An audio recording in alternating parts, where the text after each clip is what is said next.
What's going on, everybody? Welcome back to the Thank God for Wrestling podcast. We missed you guys after two scheduling conflicts. We are back, and today we are going to recap SummerSlam and also recap some of the big stuff that have happened in the past couple weeks. I am co-host number one, CJ McClure. I'm co-host number two, Johnny King. We missed you guys, but Mr. King, what are your thoughts on Ricochet and Logan Paul?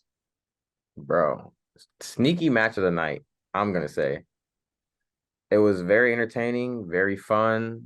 Logan Paul got the well-deserved W because he hadn't won in a minute. Ricochet still proved what he could do. I don't think this will be the last that will be the last match between the two. But I just think that Logan Paul is a natural heel and he can just not only back himself up with his mic skills, but he can also wrestle too, bro. Like what he's been able to achieve and like the skill set he has, only being in WWE for what, like a year and a half, 2 years, is honestly crazy. And then the whole like Samantha Irvin thing they had going on made it even more like maybe even more invested. So yeah, good job to both of them.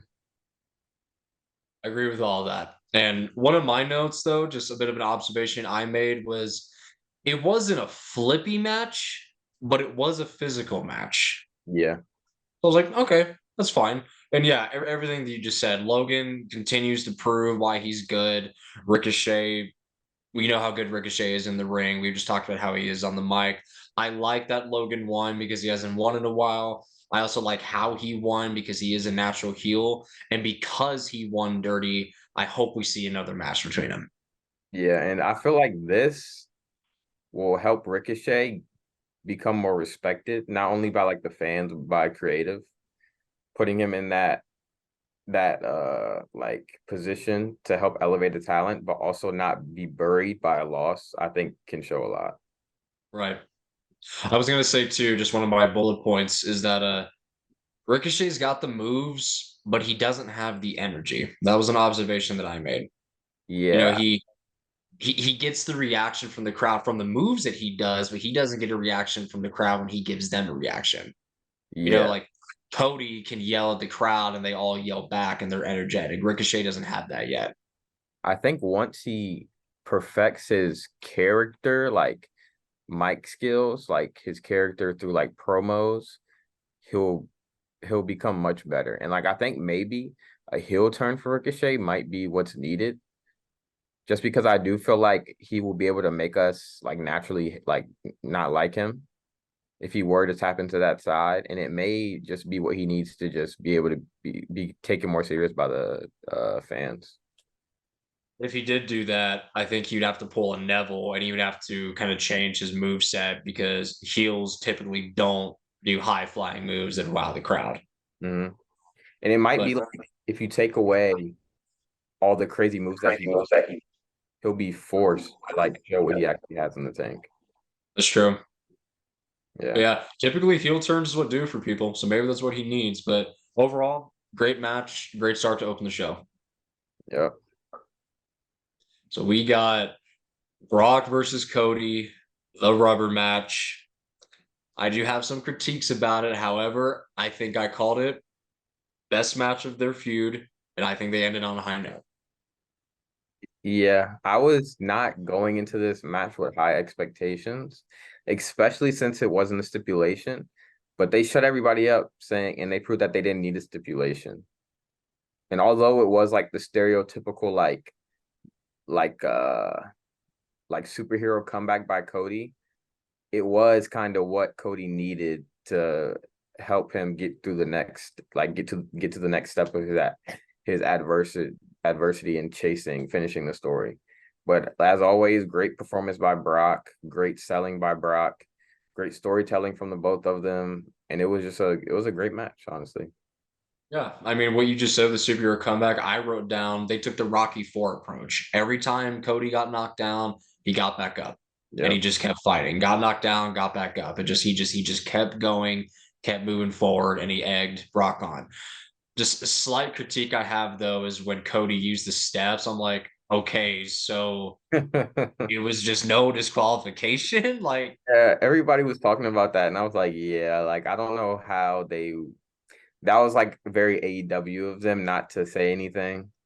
But honestly, they were like, if he doesn't use the, maybe it was kind of a thing like if he doesn't use the steps, then he's not going to be able to defeat him. You know what I mean? True. But But and I had one more thing too was defending them. I think I know why they didn't do a stipulation because you already had a battle royal on the card. You had the MMA match, mm, MMA rules, and then mm. you had tribal combat. Yeah, but honestly, bro, let's be honest. Scratch that MMA match. I will get to that and just give Cody and Brock stipulation because obviously that MMA match did not go as planned. But Which we will get to that. yeah, But nonetheless, with the hands that they were dealt with just a normal match, best match of their feud, and the handshake after the fact that apparently that wasn't planned. I mean, that just goes to show that Brock has endorsed Cody. I mean, that was a great moment. yeah. But yeah, I mean that's all I have. But the battle royal. So I did my best when taking notes to try and limit to 4 bullet points. Well, the battle royal was the first match I broke that rule. But I have to say little things. I like the promo. Promo was kind of hype. Hmm. I like seeing Randy Savage. I like seeing other people talk about battle. I'm like, okay, I'm actually a little excited for this now. And I think Waller and the Miz should be a tag team. I think Bro, that'd be perfect. you know what's crazy? My brother said the same thing. If you Yeah, think about it, they're yeah, both heels. They both have their own talk shows. I think they'd be great together. yeah. Waller would learn a lot. Um, I hope we get some mini feuds from this battle royal. Granted, the SummerSlam was 2 weeks ago, but I say that, or I did say that because I just appreciated the storytelling in the match. I appreciated, Cross costing AJ potentially the victory. I appreciated the just Champa and Bronson Reed and Shin, just their interactions. I appreciated all of that. Mhm. And overall, the match was better than expected. And the other bullet point, yeah, right person won. LA That's I Knight. Yeah.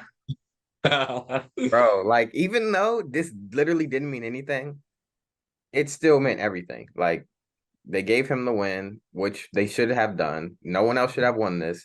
This match was specifically made for LA Knight to win because they should have gave him the US title, but they didn't go that route. But he got the win, even though it doesn't mean anything. But he's now in a feud with the Miz that I'm hype about, bro. Cause dude, that promo battle they had, it was great, bro. Those two going back and forth, and they're gonna put on some bigger matches, I already know. But yeah, man, the right guy won. I can't complain, you know? No, I mean it was entertaining. It did its job. And what you just said, well, a quick point I want to address is that I like it when matches mean something. And I was hoping that with this win, he was going to be put in the US title picture, which I think he will eventually, just based Mhm. off what happened on SmackDown recently. Yeah. But I am all in on this feud with The Miz. All in. So get this feud out of the way. Let's get some great promos. Let's get some just good matches. Eventually, I don't care if it's Ray. I don't care if it's Theory. I don't care if it's Santos Escobar. Give him the U.S. title eventually because it's going to build him up more credible. Then later down the road, he gets the world title run. Mm-hmm. I'm trying to be more patient and trying to be more optimistic because they clearly do see something with him, but they're taking their time. Yeah. Yeah. They're not jumping the gun with it yet. Yeah. Which I can't be mad about because I Right. think, they know what they're doing, bro. WWE, at the end of the day, as much as people want to critique them, as much as we critique their booking, they know what they're doing and they know what's Yeah. best. So I'm not going to be mad about that.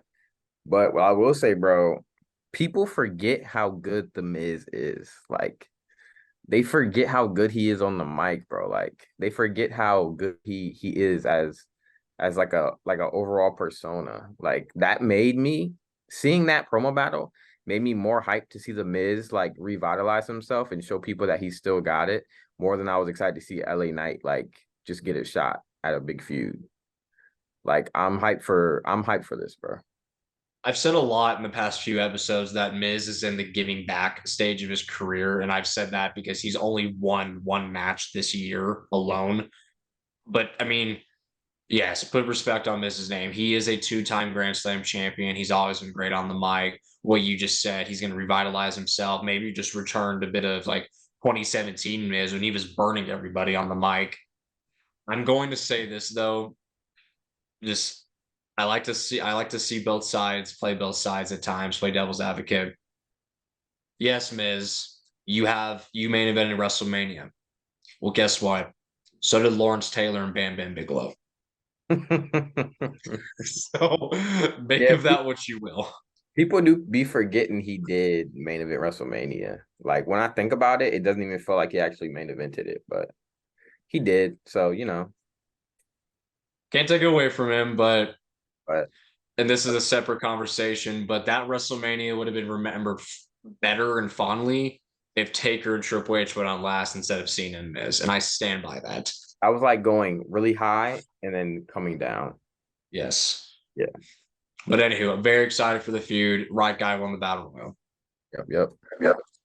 So now we got the MMA match. Bro, brother, brother. I was texting my brother because, bro, the promos they had for this, like the cinematic promos that they put together for this, made it seem like, bro, this is gonna be match of the night. Like they're gonna actually beat each other up. And I texted my brother. He texted me. He was like, "I guess I'm gonna take a nap for this match." And I was like, "Bro, don't. This might be sneaky match of the night because I was hyped for this." And he was like, "Bro, it's not gonna be good, bro." And I was like, "No, no, no. I got faith in Shayna and Ronda, especially since this might be Ronda's last match. I have faith that they're gonna do something great." And the match started, and I was like, "Nah, this isn't it." And I thought it was gonna get better, but bro, it got worse, bro. It got worse. And I was just happy when the bell rung to end because I was like, this is not what anyone envisioned it was gonna be.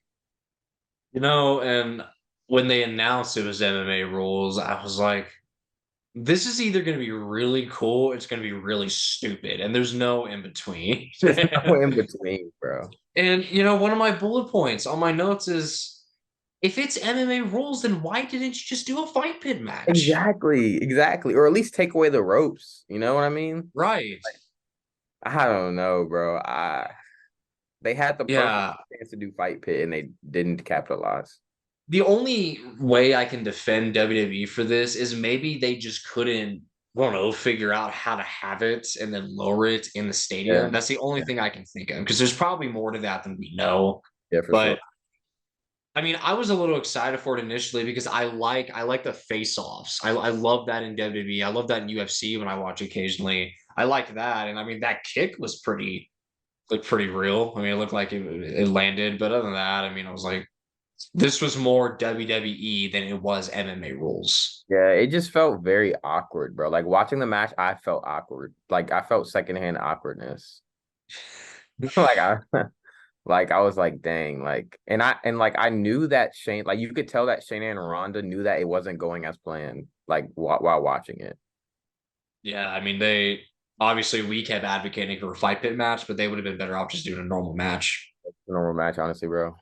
Yeah, but positive thing I got to say is that the right person won. I'm glad Shane at least won. Yeah, yeah. Now So I hopefully mean, she gets, a title run at some point. I'm curious to see what they'll do with her and if she ever does have a feud with Rhea Ripley. I mean, because Raquel, I mean, we've been talking about a lot on the pod, but I can get down with Shayna versus Rhea. Same. Or maybe like a triple threat, Shayna, Raquel, and Rhea. That'd be That's crazy, true. bro. It's true. So before we get to Drew versus Gunther real quick, I have to point this out. Mhm. WWE clearly inflated the frick out of WrestleMania 23's capacity. Oh, yeah, I heard about that too. I Well, I think didn't read I didn't read too much into that, but I say that because when they announced the capacity for SummerSlam, I don't even think it was at 60,000. yeah, Don't get no. me wrong, still a lot of people, but I'm like, wait a minute. And again, I didn't even watch WWE at that time yet. I was 5 years old, 4 when WrestleMania 23 happened. I started in 2010, but I've Yeah. always heard WrestleMania 23 was like 80,000 people, and it looks like it was when I've seen clips of it. I'm like, you guys just stay inflating the numbers, don't Yeah. you? I was literally one of the podcasts I watched, literally we're talking about how WWE always inflates the numbers when they do like ladies and gentlemen, our attendance for tonight is boo, boo, boo. They stay like boosting the numbers, bro. But I don't care what anybody says. That's a Vince thing, Yeah, for sure. For sure. 100% Vince For thing. sure. So I had to point that out when they announced that. But anyways, we got Drew versus Gunther, and right off the bat, the promo was hype. I wish that they would do the introductions for like IC title and US titles like they do for the world title. Like let them come out and then they're in the ring, have the lights and do it. Because the IC title was the most prestigious it's been in a long time. And that's all thanks to Gunther. So like let's treat it like a big fight feel, which it was, but let's Yeah, treat it more like a big fight feel. it's definitely And more prestigious than the world heavyweight, bro. right. I did not know it was the first time they ever faced one on one, but it made sense. Yeah. And I was a little disappointed with the crowd with this match. I felt like back at WrestleMania in the triple threat match with Gunther, Drew, and Sheamus, the crowd was just much more into it. But nonetheless, it was a hard hitting banger, what we expected. I just personally was not a fan of the finish. Yeah. To me, the match was good. It wasn't anything over the top. It was just the match was just expected. You know what I mean? Right.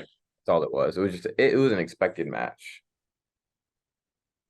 But yeah, I'm curious where we go forward through here. Well, I say that we know it's going to happen. Gunther's going to defend against Gable, Yeah. but I think Gable deserves to dethrone him. However, I don't know if Gunther's going to break the record by the time he gets the payback.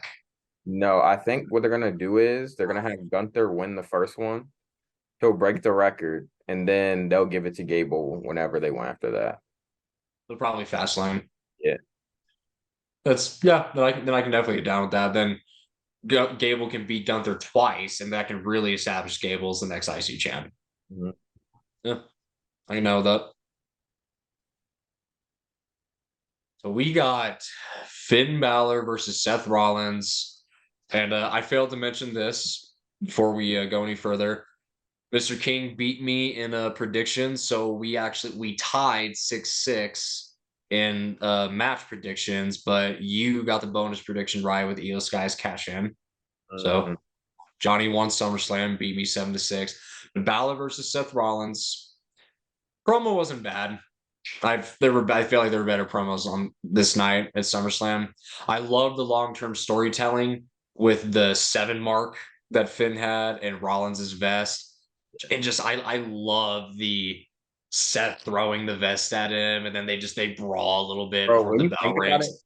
that's actually crazy.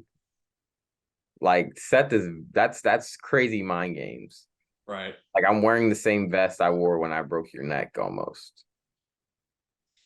Like that's crazy. But do you expect anything less from Seth? They're talking about the same guy that wore Right. Dusty Rhodes gear when he faced Cody in Hell in a Bro, Cell. not enough people talked about that. That's even more crazy, bro.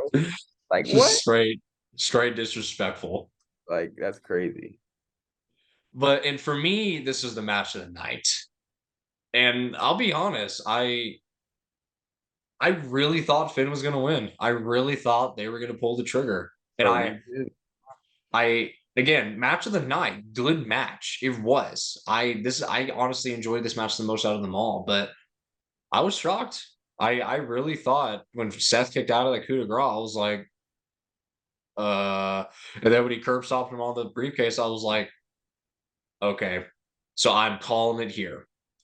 Because Seth won, they clearly have something else planned. I'm calling it right now. Main event of WrestleMania Night 1. Seth is dropping the world title to Gunther. Bro, I hope so. That's what should happen. Right. But yeah, the match was, bro, the false finishes are crazy. Yeah. I was literally like, there's no way they don't give it to Finn. Like they have to give it to Finn. But nope, nope, they didn't. But the finish was honestly perfect, especially like the cinematics of it. Like the cameraman did a great job at capturing everybody's facial expressions at the end. Damien tried to Yeah. give Finn the briefcase, but Seth ended up curve stomping him on it, and then you just see Damien's face of just disappointment. Like you couldn't get like I would have got the job done basically. Like how could Right. I literally gave you the key to win and you couldn't get it done? Right. Crazy. But yeah, I mean the match was great. I was shocked that Seth won, but when he did, I think that's when it really cemented to me like, okay, he's gonna hold on to the title to WrestleMania. For sure. So So next we got Asuka versus Charlotte versus Bianca. And I'm just gonna be honest, I'm a little bit of a hater on this one. This was the bathroom break match for me. I'm not saying it was a bad match. It definitely got better as it went along for sure. I think the 450 spot was a cool spot. I actually like the miss spot where Charlotte had the figure eight and Asuka did that. I was a little surprised in the moment when Bianca won, but it was creative in the sense of because Io cashed in and she cashed in on Bianca. Bianca beat Io back in Backlash, so we went full circle. Mhm. So I just that's don't all I'm like really gonna say. I just don't like that Oscar took the pin. Yeah, I hear you on that. I guess that just kind of goes to show that they never really thought highly of her in this Right? title Like, reign. bro, like just let Charlotte take the pin. But they're never gonna let that happen. Oh, well, Ric Flair's daughter, man. I mean, Like, I don't know, no, man. I mean, and I'm not trying to hate, but I mean, I've already expressed my opinion of Charlotte on here. I mean, it's just the same old thing to me. I mean, Charlotte's accomplished a lot, put on great matches, but it's just Bailey changed, Becky changed, Sasha didn't really, but Sasha left. We all know why. But Charlotte has been the same thing over and over. So it's just been old to me. The same thing. Like her ring gear hasn't even changed, bro. Yeah. Like I don't So get it. I don't get it. But yeah, right, but Io Sky getting the cash in. and Io deserves it, She 100%. deserves it, bro. She deserves it. She's so So great. She's great. I'm very excited to see where she's going to go this reign. All righty, tribal combat. We were very excited for this leading up to it. So just kind of go chronologically. First things first, the promo was cinema. Loved it.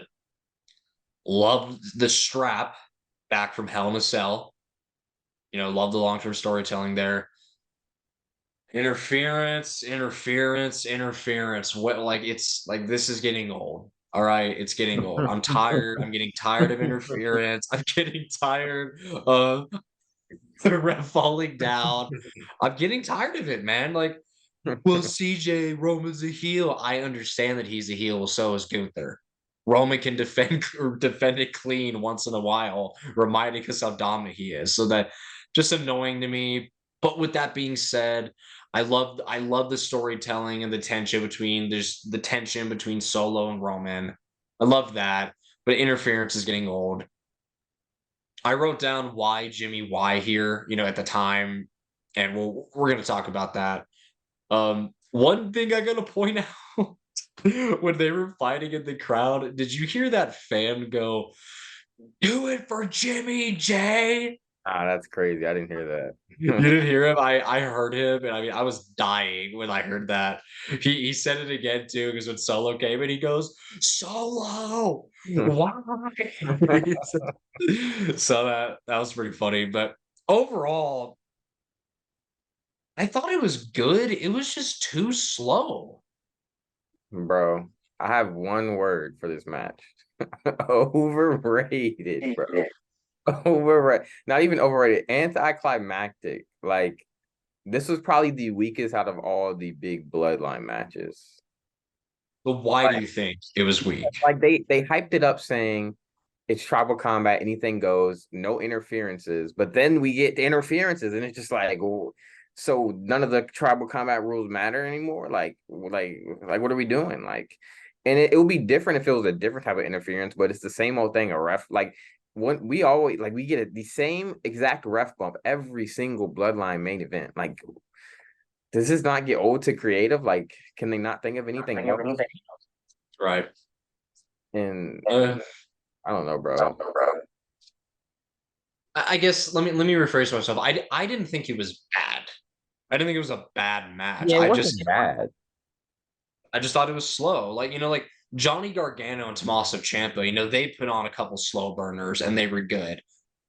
But I would have preferred it, and I think it would have made more sense if like this match started slow and then picked up the pace Mhm. instead of just starting slow and slow and slow and interference and slow. Like I just didn't like the pace of it. And quite frankly, I think the I mean, this isn't even a hot take. I feel like this is honestly a fact. I mean, the Bloodline Civil War was better than this match. The pacing of that match was way better. Like, that's what it should have been like. Because the Bloodline Civil War started off a little slow, just a little bit, but it progressively got faster, and at its climax. This didn't.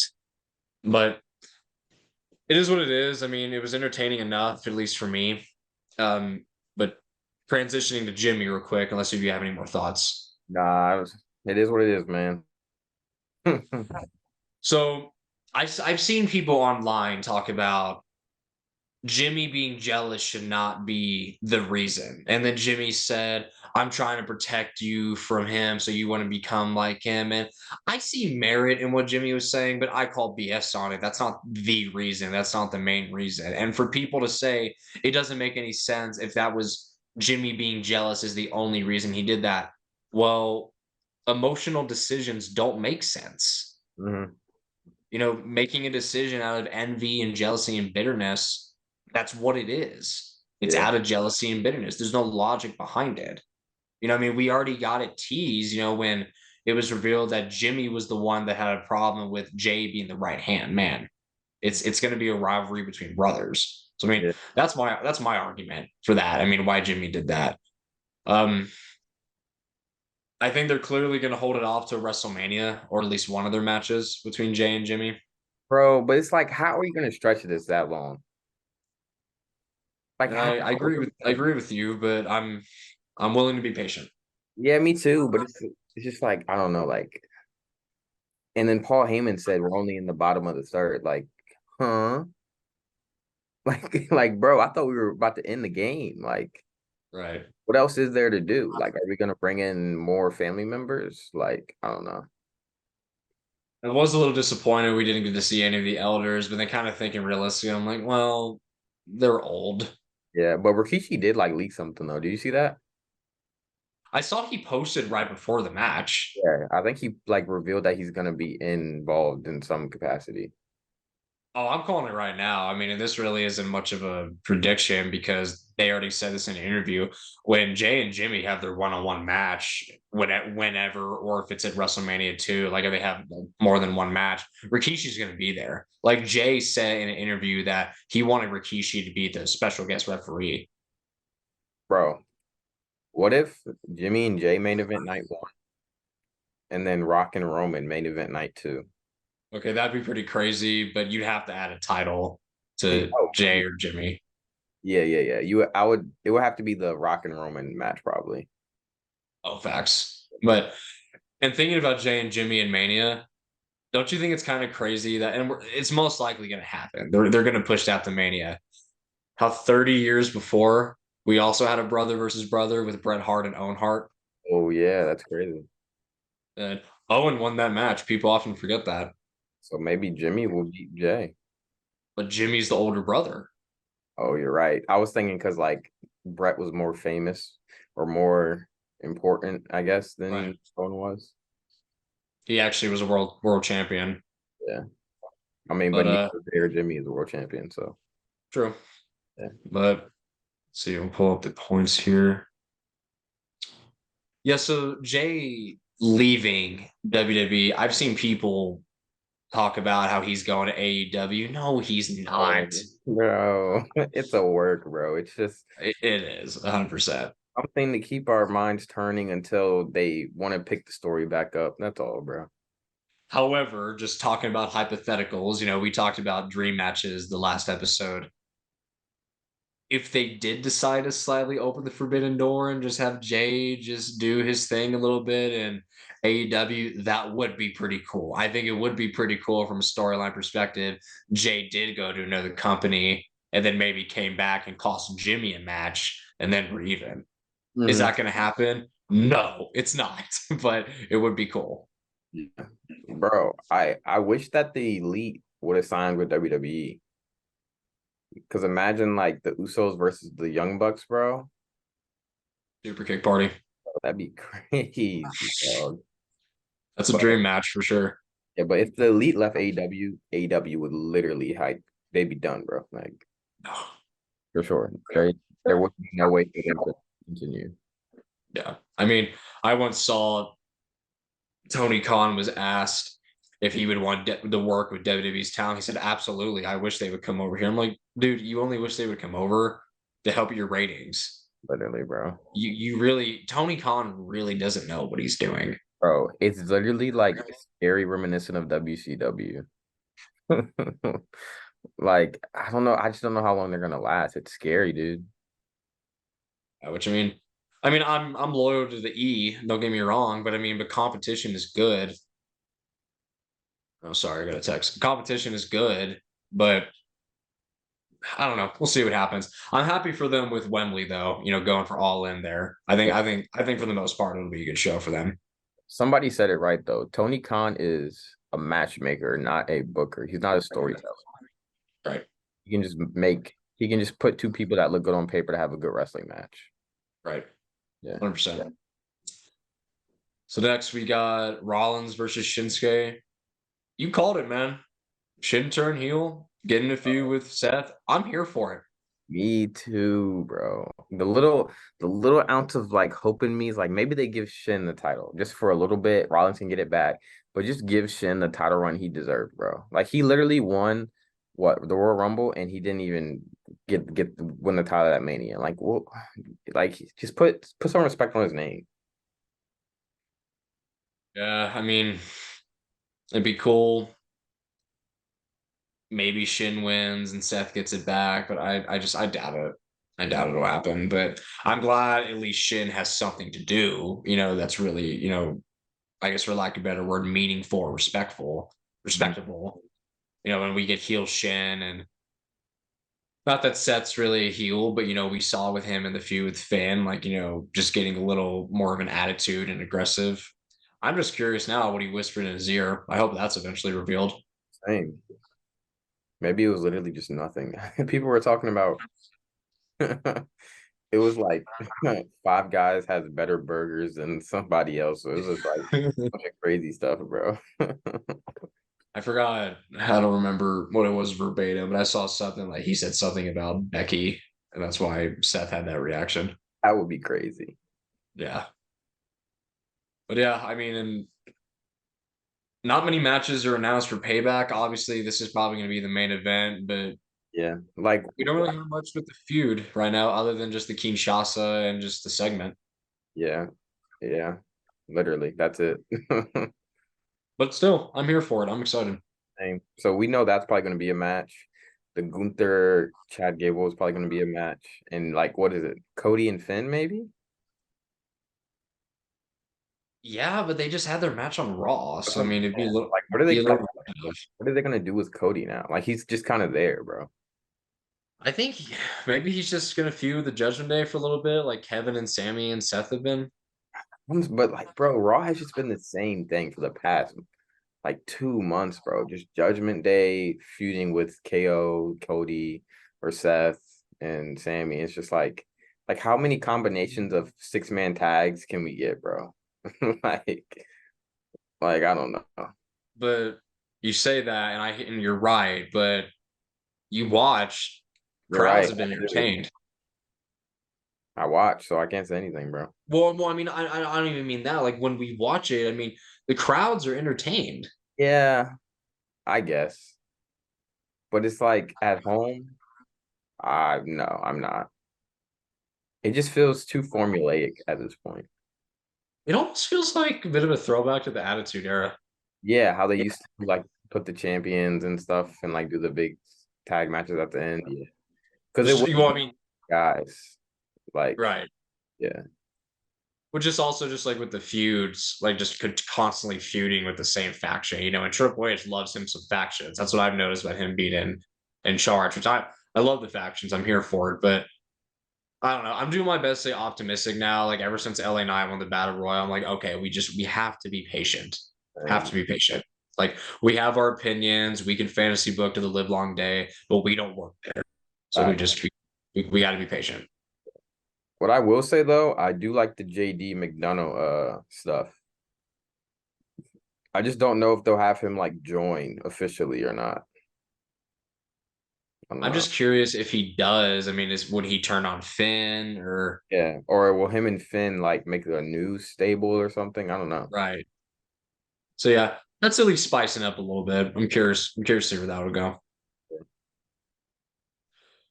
And finally, if this was it, if I have my theories, but if this was it, Edge had a fantastic career. For sure. And if that was his last match, bro, that was a banger, bro. Like you can't really be mad. His last match in his hometown in front of his family with the guy who helped him get back to where he needed to be after he returned after 9 years. So I mean, yeah. Yeah, I mean it's the first time they ever faced one on one too. Like I think they've been in matches where like it was like a tag or like triple threat or fatal four, like they never one on one. So like that it was the first time ever for Yeah. potentially his last time. Sheamus has just been banger after banger in like the later half of his career. You can't be mad at all. Like you said, I have my theory though. I Same, think he wants his official last match to be against Christian. bro. Yeah, either with Christian or against. That's what I was thinking. That's a good point too. So Yeah. So he would go to AEW, you know? that seems like the most realistic, but I feel like since Tony Khan gives him so much freedom, I could picture Christian coming back. You know, Vince isn't in charge anymore, at least as far as we know. Yeah. Yeah. I just don't, yeah, I could see that. But like with the stuff Christian is doing now, like Christian's been putting on some good heel work, bro, recently. And like if Edge came to AEW as a heel and they just had one last run as like as a tag team, bro, I'll be here for that. I just don't know if Edge would want his official last match to be in AEW. You know what I mean? Yeah, I can't picture that either. I mean, like maybe that's just this pill he would swallow, you know, just so he can do it with Christian again. I mean, what you just said though, how wrestling with him, I could see him getting with Christian, having one more match against the Hardys because of their history together. Yeah. But my theory is that either just a one-on-one match with Christian, either in AEW or WrestleMania. You know, Hmm. Christian wraps up whatever he's doing in AEW, gets permission to come over for WrestleMania. They have a one-on-one match there. And again, we don't know what's going on in his mind. We don't know if he's really telling the truth. All we know is that his contract is up. But I just can't picture Edge like his like last match being on SmackDown. Like I picture it being a WrestleMania.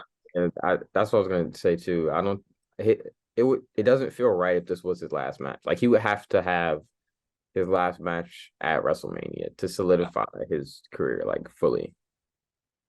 If this match with Sheamus was on pay per view, just any pay per view, and it was in Toronto, then I think the odds of it being his full true last match would be increased. Yeah, but not just a regular SmackDown episode. Nah. Right. Yeah.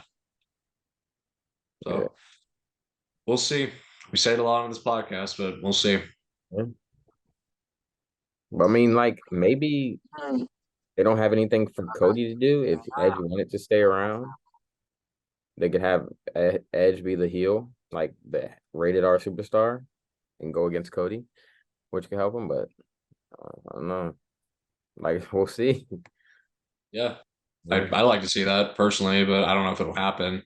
I remember seeing just on the topic of Edge, and not to go down a rabbit hole, I remember seeing posts that said um, matches that happen in live events but never happen on TV, and Edge versus Kevin Owens is one of them. Mm-hmm. I can see that. I would love to see a heel versus heel of that, Yeah, for sure. but we'll see. I mean, my prediction is WrestleMania will be his last official match. I mean, WrestleMania is where certain things end and certain things begin, so I could see his retirement being there. Yeah, same. But that's all I really have. I mean, we just kind of recap the biggest things in the past 2 weeks since we've been off. Yeah, that's pretty much it. We didn't really, I feel like we took a good 2 weeks to take off because not that much craziness happened. It was pretty much a chill week, especially since like they're taking a little break from the bloodline stuff. But yeah, we'll be back next week and we're gonna do the special prompt video. We're gonna start releasing the special prompt videos as separate videos just to give you guys more content to watch other than like the recaps and stuff. So we're gonna do a special prompt video. We're gonna review 2000 No Way Out 2001. So if you guys wanted to watch that throughout this week and then watch a review about it, you can do that.